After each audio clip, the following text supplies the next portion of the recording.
adik-adik, apa kabarnya? Kita masuk di minggu ketiga bulan Januari. Wah, kayaknya semua sudah mulai sekolah online ya ini ya. Tapi enak ya, masih di rumah, masih setiap hari kita lihatnya lewat Zoom sekolahnya ya. Gak apa ya, tetap kita harus enjoy dimanapun kita ada. Apapun yang kita lakukan yang terbaik buat Tuhan. Adik-adik Kak Pilang mau ajak kita nyanyi lagu Light of the World. Ya kita mau nyanyikan Yesus itu terang dunia. Siap ya? Pakai gaya, yuk semuanya kita bangkit berdiri. The world is searching for an answer, a ray of hope in a hopeless world. Who can we turn to? Where is our rescue? There is someone, he's the answer. He's the light and he light the way. His name is Jesus. He came to save us. He is the light, light, light, light of the world, and he shines, shines, shines all over the earth, shining bright, bright, bright. He is the light of the world. He is the light, light, light, light of the world, and he shines, shines, shines all over the earth, shining bright, bright, bright. He is the light of the world. Sekali lagi. The world is searching for an answer, a ray of hope in a hopeless world. Who can we turn to? Where is our rescue? There is someone, he's the answer. He's the light and he light the way. His name is Jesus. He came to save us.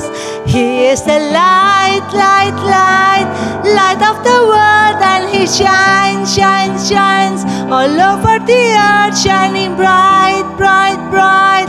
He is the light of the world. He is the light, light, light, light of the world, and he shines, shines, shines all over the earth, shining bright, bright, bright. He is the salt of the world. Oke adik-adik, he is the light of the world. Kita berdoa.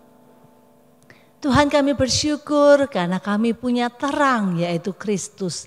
Di tengah-tengah dunia yang kelihatannya gelap, dunia yang tidak jelas mau apa yang harus kita lakukan. Tapi kami punya terang, yaitu Kristus yang menuntun setiap langkah kami. Bahkan melalui tahun 2020, memasuki tahun yang baru, tahun 2021, Tuhan tetap menjadi terang bagi jalan kami. Terima kasih Tuhan, berbicaralah kepada kami melalui ibadah hari ini. Biarlah ibadah kami boleh berkenan di hadapan Tuhan. Di dalam nama Tuhan Yesus kami sudah berdoa. Amin. Adik-adik, ada satu lagu yang mungkin adik-adik ini udah lama gak pernah nyanyikan. Karena lagu ini biasanya dinyanyikan sama anak-anak kecil. Masih ingat lagunya ini gak? Burung pipit tidak menabur. Ayo kita nyanyikan lagu ini ya, sama-sama ya.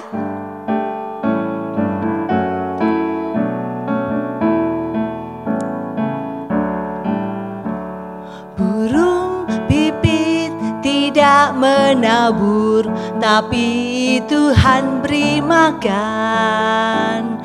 Bunga bakung tidak memintal, tapi Tuhan dandani. Terlebih aku anak-anaknya, pasti Tuhan pelihara. Terlebih aku anak-anaknya, pasti Tuhan berkati. Burung pipit tidak menabur, tapi Tuhan beri makan. Bunga bakung tidak memintal, tapi Tuhan dandani. Terlebih aku anak-anaknya, pasti Tuhan pelihara. Terlebih aku anak-anaknya, pasti Tuhan berkati. Wah adik-adik, Natal sudah berlalu. Tapi hari ini Kak Pilia ingin ngajak adik-adik nonton sebuah video tentang Natal. Ayo kita saksikan sama-sama ya. Okay, boys, I'm ready. Open the line. Well, hello, little boy. What would you like for Christmas?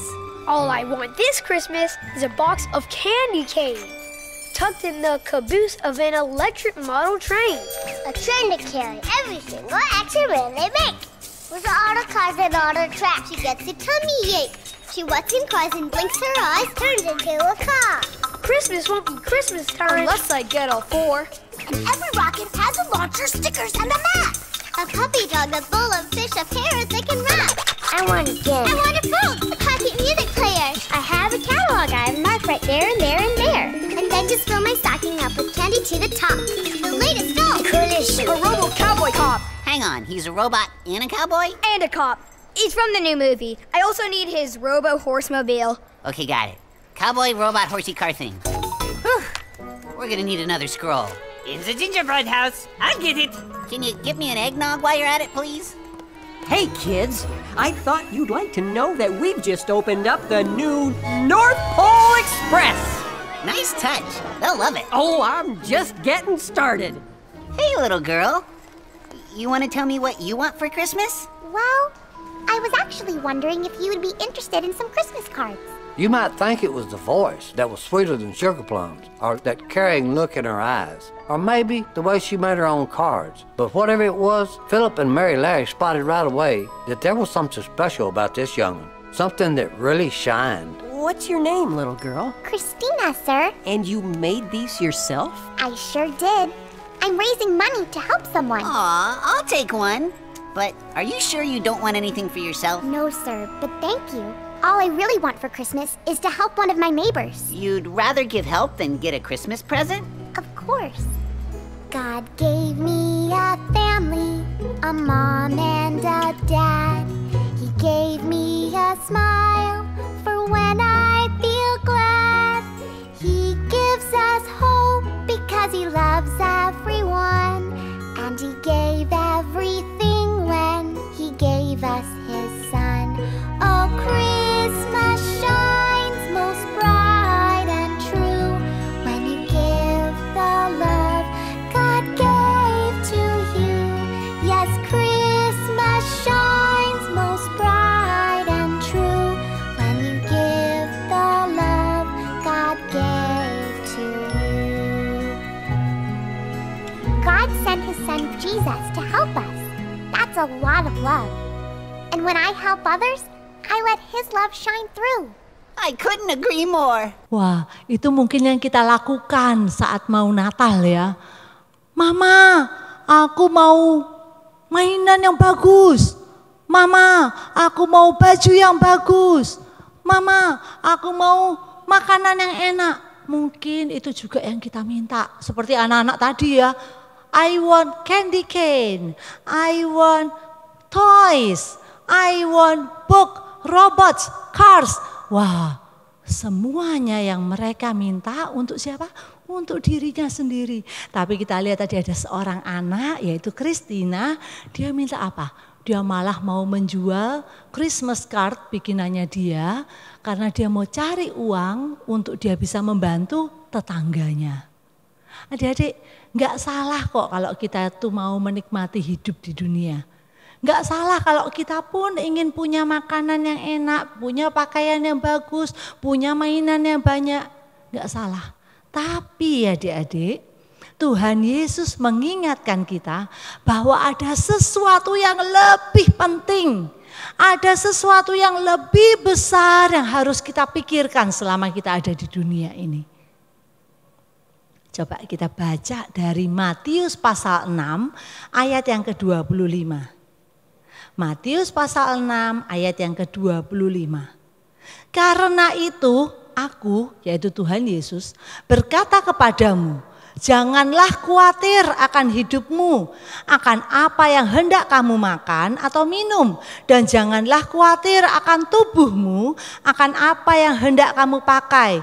Bukankah hidup itu lebih penting daripada makanan, dan tubuh itu lebih penting daripada pakaian. Janganlah khawatir, katanya Tuhan Yesus. Mungkin kita bilang gini, aku enggak khawatir kok Kak. Enggak khawatir, setiap hari di meja selalu ada makanan. Di kulkas banyak snack, banyak minuman, banyak makanan. Aku enggak khawatir, bajuku semuanya tersedia, ada di lemari, sudah disiapkan sama mama.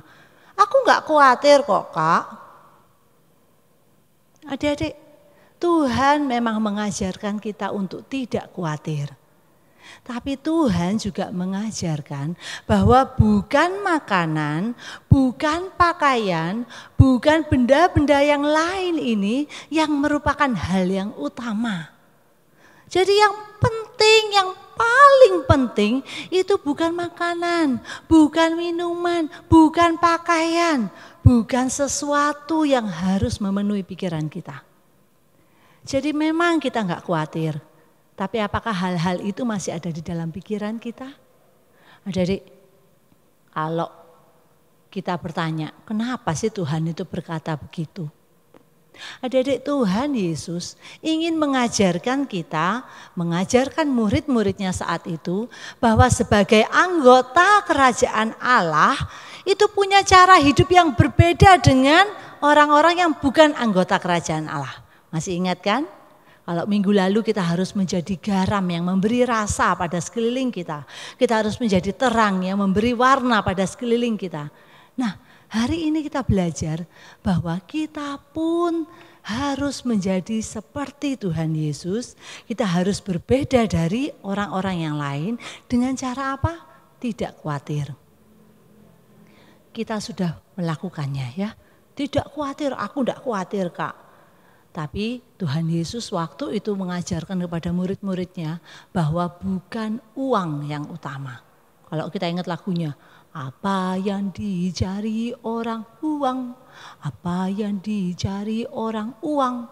Tapi bukan uang yang utama, itu yang mau Tuhan Yesus ajarkan. Makanan penting, pakaian penting, tapi bukan itu yang paling utama. Jangan sampai nanti habis itu kita tuh mikir gini, kalau aku nggak bisa makan enak, nggak bisa makan steak tiap hari, nggak bisa makan ayam goreng setiap hari, maka aku jadi khawatir. Kalau aku nggak bisa pakai baju bermerek yang mahal setiap hari, maka aku jadi susah hidupnya. Jangan sampai seperti itu. Adik-adik, makanan dan pakaian itu lebih penting atau hidup kita yang lebih penting di hadapan Tuhan? Yang mana? Tuhan Yesus ingin mengajarkan bahwa hidupmu lebih penting. Makanan dan pakaian itu untuk hidupmu. Sebagai anggota kerajaan Allah, fokus utama kita bukan uang, bukan makanan, bukan cari pakaian. Bukan itu. Tapi hidup melayani Allah, hidup untuk Allah.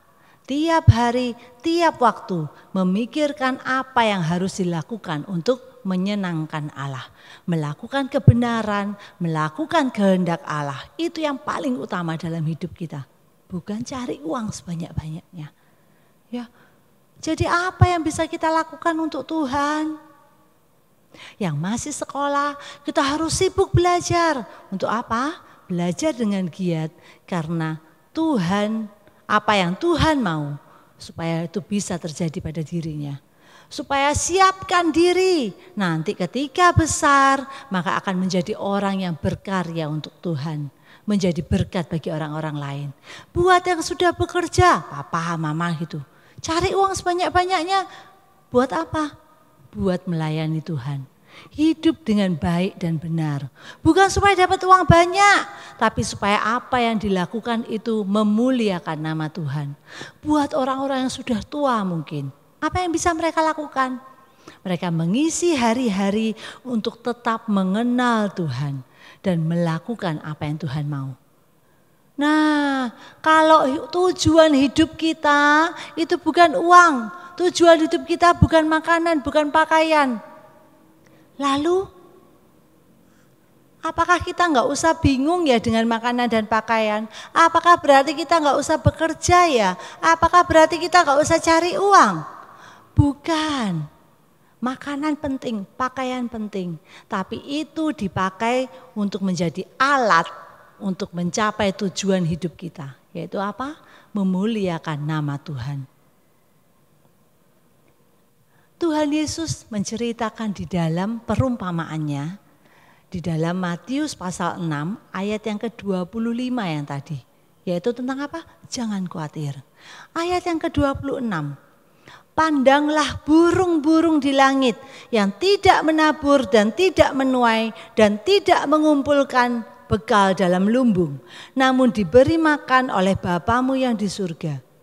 Bukankah kamu jauh melebihi burung-burung itu? Adik-adik, Tuhan Yesus mengajarkan tentang burung.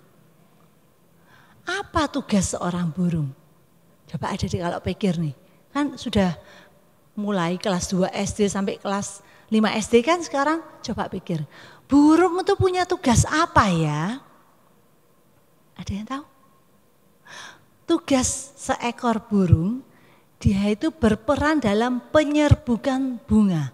Kalau adik-adik ingat ceritanya di sains ya, bahwa bunga itu ada benang sari, ada putik dan benang sari itu harus bertemu untuk dia bisa terjadi penyerbukan.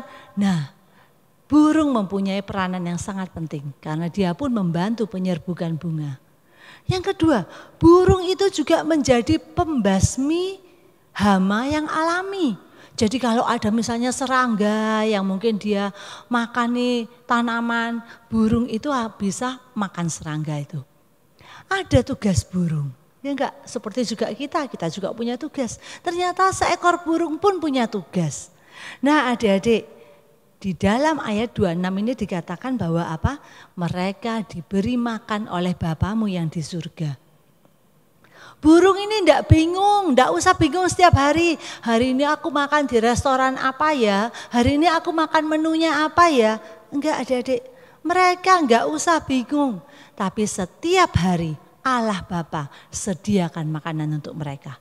Tapi bukan berarti mereka cuma diem tok, duduk tok, tahu-tahu makanan pluk jatuh. Enggak. Kalau adik-adik lihat burung ngapain? Dia terbang kemana-mana, dia pergi, mungkin ke sana. Oh di situ ada makanan, dia makan.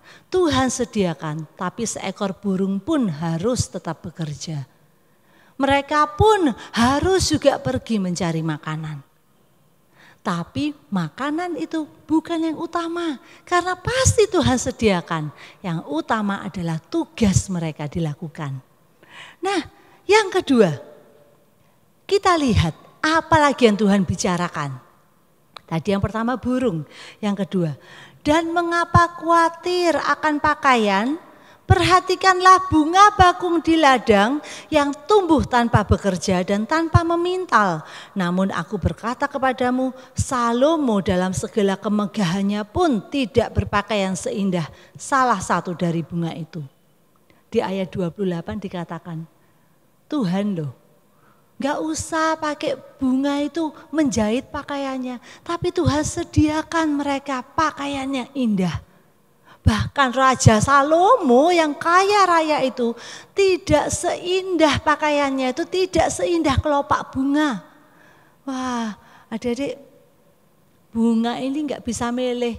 Aku hari ini kepingin kelopakku warna merah, besoknya aku kepingin hari ini pakai kelopak warna kuning. Gak usah bingung. Tugas mereka apa? Tugas mereka memberi keindahan.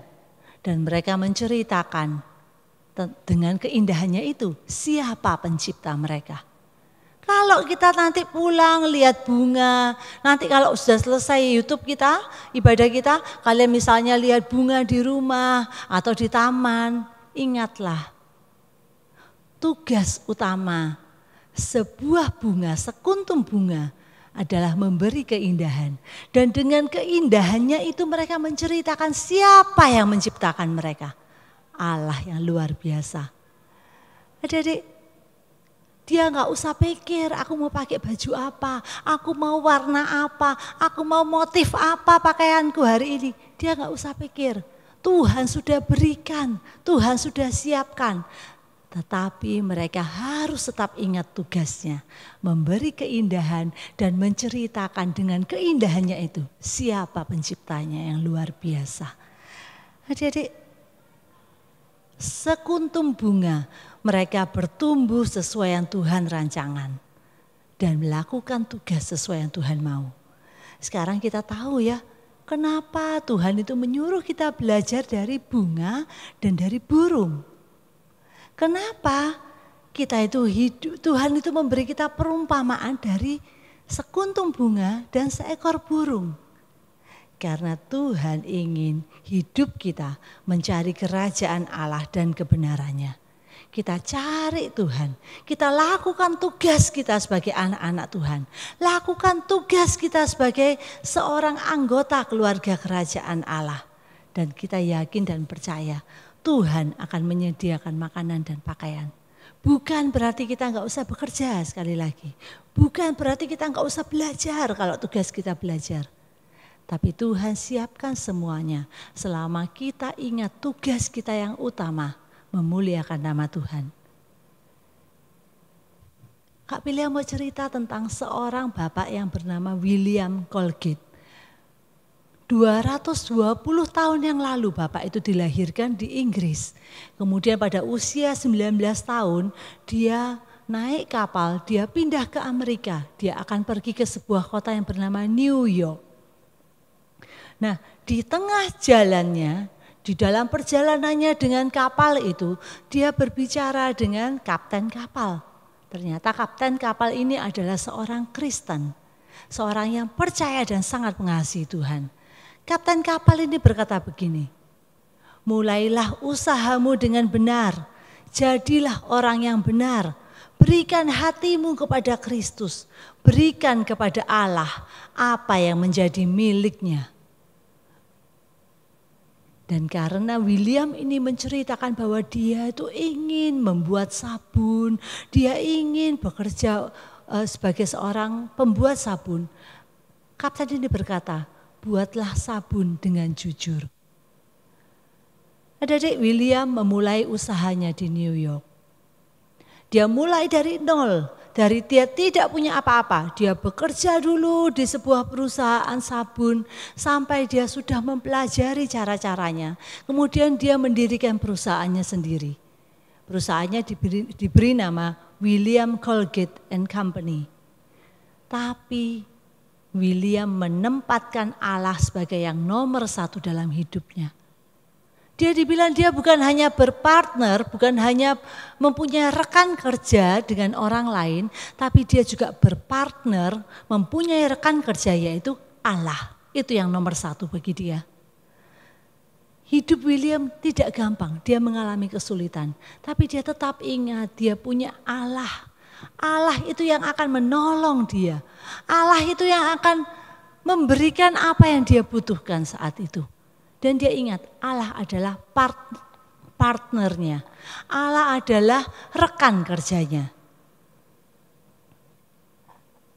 William Colgate and Company membuat sabun tangan, sabun cuci baju, sabun bercukur, dan macam-macam termasuk pasta gigi. Dia berjanji pada Tuhan, Tuhan, dari segala yang aku punya, dari segala keuntungan yang aku dapat, aku akan berikan kepada Tuhan 10% untuk Tuhan, untuk pelayanan bagi Tuhan. Dan dia benar-benar melakukannya. Saat dia mendapat keuntungannya yang pertama, dia berikan 10% pada Tuhan. Usahanya makin berkembang. William Colgate and Company makin besar. Sehingga akhirnya perusahaan yang semakin besar, semakin terkenal, semakin bisa memproduksi lebih banyak lagi sabun ini. Menjadi semakin kaya. Tapi William tetap ingat 10% untuk Tuhan. Bahkan bukan cuma 10%. Dengan usahanya semakin berkembang, dia berikan lebih banyak bagi Tuhan. Dia berikan 20%, dia berikan 30%, bahkan dia berikan 50% untuk Tuhan. Dia ingat apa yang dia punya ini asalnya dari Tuhan. Maka dia kembalikan kepada Tuhan. Di akhir hidupnya, dia bukan hanya memberi 50% pada Tuhan. Tapi 90% dari keuntungan dari perusahaannya dia berikan untuk Tuhan. Dia mendukung American Bible Society yang menerjemahkan, mencetak, dan membagikan Alkitab kepada banyak orang. William mengatakan hidupnya milik Tuhan. Begitu juga 100% dari kekayaan yang dia dapat itu adalah milik Tuhan. Dia memakainya dan dia memberikannya kembali untuk Tuhan. Kalau adik-adik ingat, tadi Kak Pilia namanya siapa? Kak Pilia sebutkan William Colgate. Dia adalah pendiri dari Colgate Company. Nah, adik-adik kalau ke supermarket gitu ya mungkin ya, lihat ada pasta gigi namanya Colgate. Kak Pilia nggak promosi di sini, tapi Kak Pilia mau ceritakan bahwa hidup dari pendiri dari pasta gigi Colgate ini untuk Tuhan. Dia memberikan yang terbaik untuk Tuhan. Apakah kita sudah menjadi seperti burung, seperti bunga, atau bahkan seperti William Colgate ini yang dalam hidupnya menomorsatukan Tuhan? Mencari uang tetap, mencari uang untuk makanan, untuk pakaian tetap kita lakukan yang terbaik. Tapi fokus hidup kita, tujuan hidup kita untuk memuliakan nama Tuhan, itu yang paling utama. Kita berikan yang terbaik untuk Tuhan melalui bejana untuk Tuhan. Dan sebelum itu Kak Pilia mau ajak kita baca lagi ayat hafalan kita. Ada di dalam Matius pasal 5 ayat 16. Demikianlah hendaknya terangmu bercahaya di depan orang, supaya mereka melihat perbuatanmu yang baik dan memuliakan Bapamu yang di surga. Kita nyanyikan sebuah lagu, carilah dahulu kerajaan Allah dan kebenarannya, maka semuanya itu akan ditambahkan kepadamu.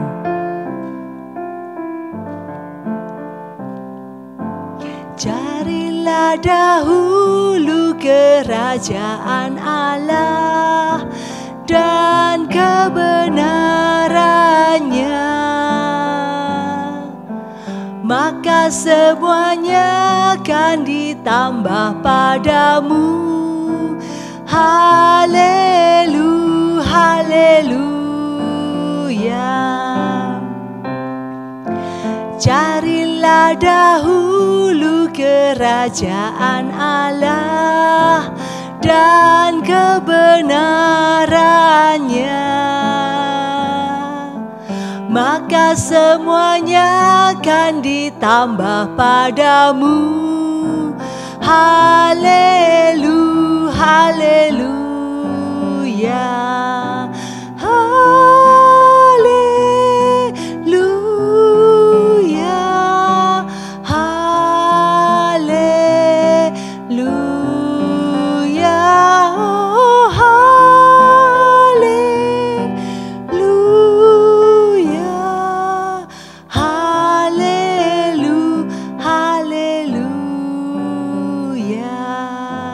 Kita masuk dalam doa. Sungguh Tuhan, kami ingin belajar dari seekor burung. Kami ingin belajar dari bunga dan bahkan dari William Colgate yang melakukan tugas mereka sebaik-baiknya. Tetapi tetap ingat pada fokus tujuan utama hidup mereka, memuliakan Tuhan. Ya Tuhan, kami bersyukur karena Tuhan mengajar kami supaya kami terlebih dulu mencari kerajaan Allah dan kebenarannya. Supaya kami terlebih dulu ingat akan tugas kami memuliakan Tuhan. Maka Tuhan menambahkan berkat kepada kami. Terima kasih Tuhan Yesus untuk jaminan ini. Terima kasih karena Tuhan selalu menyertai hidup kami hari demi hari. Memberkati kami semua. Sehingga sampai saat ini kami tidak berkekurangan makanan. Kami tidak berkekurangan pakaian. Semua hanya karena penyertaan dan pimpinan berkat Tuhan. Terima kasih Tuhan Yesus. Di dalam nama Tuhan Yesus kami sudah berdoa. Amin. Adik-adik, ibadah kita sudah selesai. Sampai ketemu minggu depan ya. Stay safe, stay healthy, stay at home. Don't forget to keep praying. And God bless you all. Bye-bye.